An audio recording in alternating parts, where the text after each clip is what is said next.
Cher frère Mehmet, salam alaikum. Alaykoum salam. Tu nous as fait savoir qu'un livre dont tu étais à l'initiative allait bientôt paraître. Peux-tu nous en parler? Alors, أعوذ بالله من الشيطان الرجيم بسم الله الرحمن الرحيم والصلاة والسلام على سيدنا محمد وعلى آله وأصحابه أجمعين والسلام عليكم ورحمة الله وبركاته. Le salam à tous nos frères et sœurs, le bonsoir aux éventuels non-musulmans qui nous écouteraient. Alors, en effet, les éditions La Lanterne, associées aux éditions Les 12, ont décidé de faire traduire un livre qui a pour titre en arabe Kitab al-Masahif. Donc, l'on peut traduire le livre par le livre des manuscrits du Coran. Alors, ce livre a été écrit par Ibn Abi Daoud, donc qui est du 4e siècle, si ma mémoire est bonne.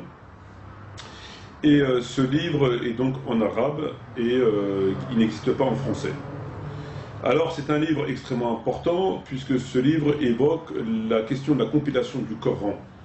Donc, c'est un livre qui nous permet d'accéder à un certain nombre d'informations qui portent sur comment le Coran a été compilé et quelles étaient les polémiques autour de la compilation du Coran, etc. Donc, c'est des informations majeures, extrêmement importantes, et qui intéresseraient éventuellement celles et ceux qui s'intéressent à ce sujet spécifiquement.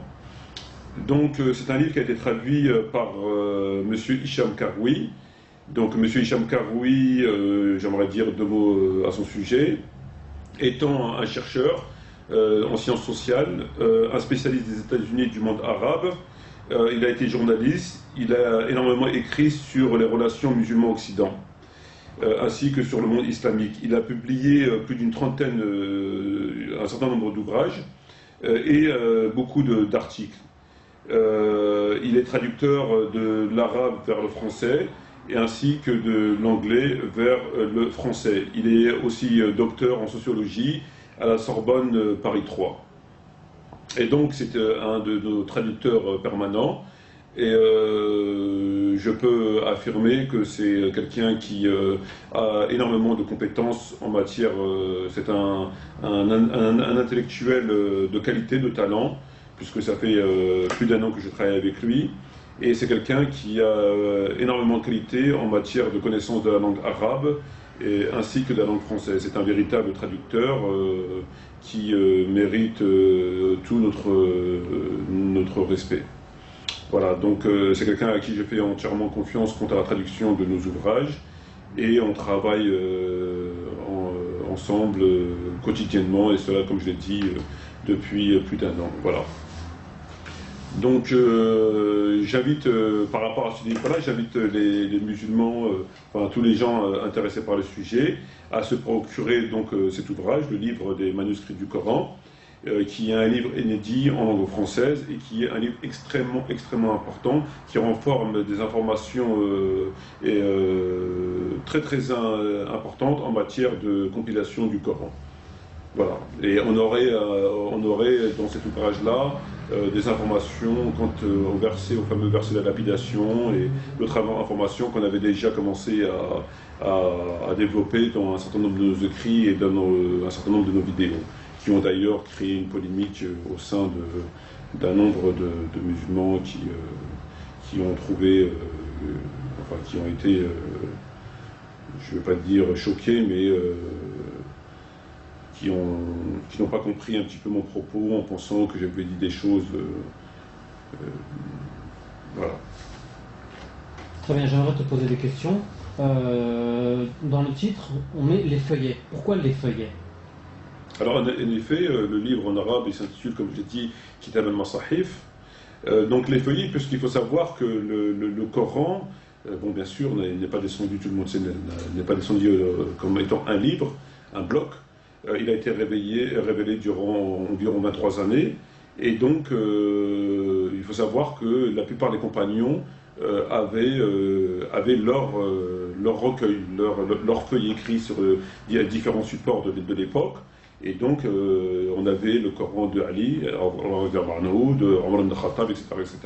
Donc chacun des compagnons avait entre guillemets son Coran. C'est pour ça qu'on dit Kitab al-Masahif. Et donc, à la lecture de cet ouvrage-là, on se rendra compte qu'il y avait des différences dans les textes entre les feuillets de tel compagnon avec tel compagnon, et tout cela, Ibn Abi Daoud nous l'explique très bien. Très bien. Tu peux nous parler rapidement de Ibn Abi Daoud? Donc Ibn Abi Daoud est donc le fils de Abu Daoud, donc celui qui a écrit Sunan Abu Daoud. Donc c'est quelqu'un sur lequel il ne pèse absolument aucune suspicion, en tout cas à ma connaissance, et qui est quelqu'un qui maîtrise le domaine de la théologie. Voilà. Très bien. Et faisait-il partie des sunnites, des chiites, ou ça n'existait pas à l'époque? C'est un autre débat. Ça serait, je ne pourrais pas évoquer la question assez rapidement sur savoir si les chiites sunnites ils n'existaient pas, etc. Abi Daoud est bien sûr sunnite, d'accord, sunnite entre guillemets, et d'ailleurs il faut savoir, et il y a une chose qui est très importante à savoir, c'est que le sujet que lui évoque et développe a été évoqué par tous les savants de cette époque-là, c'est-à-dire qu'on peut trouver des extraits dans Sahih de Bukhari, dans ceux de Muslim, dans le Muwatta de l'imam Malik, etc. Donc l'information de base, l'information primaire et l'information isolée par rapport à la compilation du Coran figurent dans tous les livres de sources entre guillemets sunnites. Donc ça n'a absolument aucun rapport avec le chiisme, même si on sait que l'idéologie chiite, si on peut appeler ça ainsi, renferme l'information selon laquelle le Coran que nous avons n'est pas le véritable Coran. Enfin, c'est un autre débat. Là n'est pas la question. Mais pour répondre à ta question, de façon très simple, oui, c'est un sunnite, sans absolument aucun doute. D'accord. Pourquoi traduire cet ouvrage? Traduire cet ouvrage, déjà, c'est parce que c'est un ouvrage extrêmement important.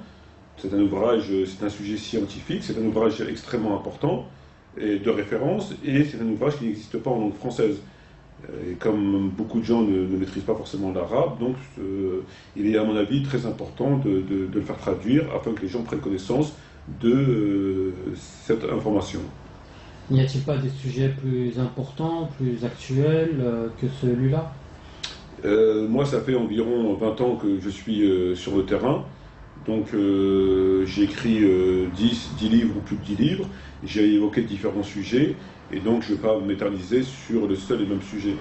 Donc en tant qu'étudiant, j'étudie, puis dès lors que je prends connaissance d'une information que je considère importante, il est de mon devoir d'essayer de l'extraire et de la mettre à la portée de nos frères et sœurs. Voilà, mais on ne fait pas de focalisation sur un sujet plus que sur un autre. J'ai écrit un certain nombre de livres, l'Islam Made in France, le livre sur Tabari, et puis d'autres ouvrages, et des livres que j'ai corrigés, donc je ne fais pas de focalisation sur un sujet spécifique. Je suis quelqu'un qui étudie, et dès lors que je rencontre une information qui me semble importante, je l'extrais, et j'essaie de la développer du mieux possible, et de la mettre à la portée, à la connaissance de nos frères et sœurs. D'accord. Comment en es-tu venu à ce sujet? L'as-tu choisi, ou alors c'est entre guillemets lui qui est venu à toi? Tous les sujets que j'ai abordés du premier livre que j'ai écrit, qui remonte à plus de 10 ans, jusqu'à mon dernier livre, je n'ai pas de choix.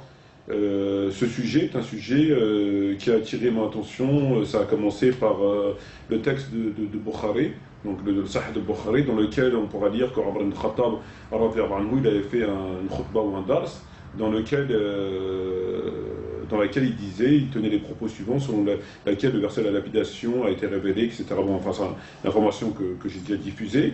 Donc ça a attiré mon attention, donc j'ai creusé et je suis tombé sur d'autres informations à travers d'autres livres de sources, confirmés, si on peut appeler ça confirmés, par Suyuti dans son Ulum al-Qur'an, et puis d'autres livres, et puis après quoi, je suis tombé sur des ouvrages et j'ai cherché davantage et j'en suis arrivé là où j'en suis aujourd'hui.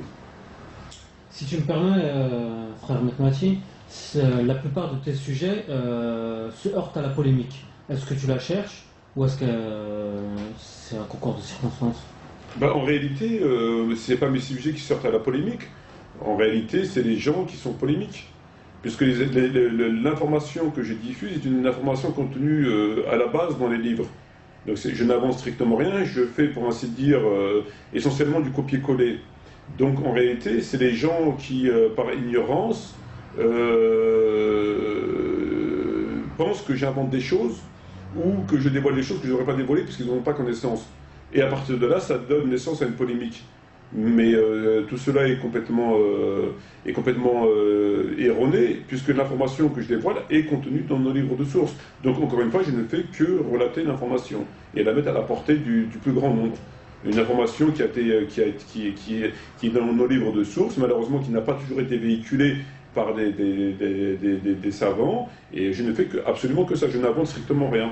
Donc en fait, c'est les gens qui devraient plutôt accepter que cette information est purement figure dans nos livres, et par conséquent, on doit l'accepter et avoir une approche de cette information sans craindre que le mur nous tombe sur la tête. En fait, les gens ont peur de ce qu'ils ignorent. Et donc, comme c'est des choses que peu de gens, à part les rapporteurs, mais peu de gens ont évoqué, bon, ben, ça leur semble. C'est comme si je disais une chose qui n'existait pas en fait. Mais dès qu'on se penche sur la question, on voit que je ne fais que répéter ce qui a été dit depuis des siècles. Mais est-ce le moment de dire des choses comme ça? Il y a des jeunes musulmans convertis, il y a des gens qui n'ont pas assez de science qui pourraient tomber dans l'égarement avec tes sujets. Encore une fois, ce n'est pas mes sujets, c'est des sujets qui sont dans nos livres de sources. Donc si ces gens-là, si on avance l'argument sur lequel il ne faut pas évoquer ces sujets, de crainte que des gens pas très initiés tombent dans les l'égarement ou je ne sais trop quoi, il faudrait dans ces cas-là censurer tous les livres de sources. Parce que cette information est contenue dans ces mêmes livres-là que tous les musulmans font l'éloge. Donc dans ces cas-là, il faut censurer ces livres-là. On ne peut pas faire de la rétention d'informations théologiques. Il n'y a pas de tabou en matière de sujets théologiques, et c'est aux gens de s'adapter à la mesure de la religion. Donc on n'a pas à adopter notre discours par rapport au plus grand nombre, ou par rapport à l'ignorant, ou par rapport au plus savant, ou par rapport à la veuve, ou par rapport à l'orphelin, ou par rapport aux riches, ou par rapport aux pauvres. L'information, elle est véhiculée, elle a une origine qui est tout à fait authentique, tout à fait acceptable et acceptée. Elle est véhiculée selon le respect des normes, dans un cadre tout à fait acceptable, sans suspicion, sans déformation, sans interrogation déplacée, sans conclusion, etc. À partir de là, c'est aux gens de s'adapter au livre. Ce n'est pas au livre de s'adapter aux gens. C'est pas lorsqu'on tient un discours. Je veux dire, il ne faut pas inverser les rôles. Lorsque Bukhari, Muslim, Nisa'i, Tabari, Tabarani et Suyuti et j'en passe évoquent ce sujet-là, on ne leur fait pas de reproche en leur disant mais pourquoi vous parlez de ça? On leur fait absolument aucun reproche. Donc pourquoi on me ferait un reproche à moi le fait de relayer l'information sans absolument aucune intervention de ma part? Je ne vois pas pourquoi. Ou alors dans ces cas-là, il faut le faire aussi à ceux qui en sont les véritables, ceux qui rapportent cette information et qui sont la source de l'information dans ces cas-là. Mais on ne peut pas me porter grief au nom de ceci ou de cela et ne pas le faire contre Bukhari, Muslim, etc. Je ne fais que rapporter l'information telle qu'elle a été dite. Cependant, bien évidemment, je m'évertue et je fais l'effort d'ouvrir des dizaines et des dizaines de livres et de chercher les textes là où ils sont, parce que ce n'est pas toujours évident. Donc je ne fais qu'un regroupement de ces textes-là et je les mets à la portée de nos frères et sœurs afin qu'ils comprennent le sujet et qu'ils ne tombent pas qu'ils soient tout simplement moins ignorants. Voilà. Est-ce qu'il ne serait pas nécessaire de faire preuve d'un peu plus de pédagogie, entre guillemets, quand on évoque certains sujets? La pédagogie, elle est parfaitement de rigueur. Je ne vois pas en quoi il y a eu une entrave, une violation, une infraction à la pédagogie. Je ne vois pas du tout en quoi. Encore une fois, je ne fais que relayer l'information telle qu'elle a été donnée par nos références et par nos savants. À la suite de tes vidéos, par rapport à la compilation du Coran, tu as été taxé de mécréant. Tu ne disais pas ce que contient le livre. Donc, ce qui est pire, il me semble. Quelle va être la réaction? Taxer de mécréant une personne qui ne fait que répéter ce que Bukhari, Muslim, Abu Daoud, etc. ont dit, me semble assez grave, assez dramatique. Dans ces cas-là, tous les savants sont des mécréants, puisque c'est eux qui le disent. Et lorsque Suyuti écrit son livre, Ulum al-Qur'an, dans lequel il rapporte que notre mère Aïcha anha, a dit que la sourate Al-Ahzab, la sourate 33, était composée à l'époque du prophète Mohammed de 200 versets, et qu'à l'heure d'aujourd'hui on en a 213, c'est elle qui donne l'information. C'est Suyuti qui transmet cette information. Donc si moi, parce que j'ai fait du copier-coller, je répète uniquement ce que nos prédécesseurs ont dit, nos prédécesseurs tout à fait reconnus, respectés et respectables, dans ces cas-là, tout le monde est mécréant, sauf eux. Très bien. Tu as d'autres projets en cours? D'autres livres?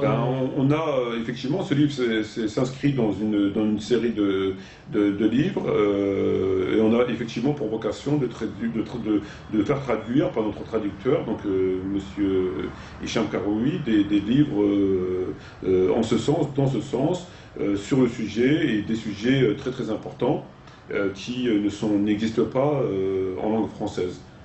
Et donc j'espère que c'est que le premier d'une longue série de livres très importants et très essentiels pour la connaissance de l'islam, et qui ne peut apporter que du bien et du réconfort à nos frères et sœurs.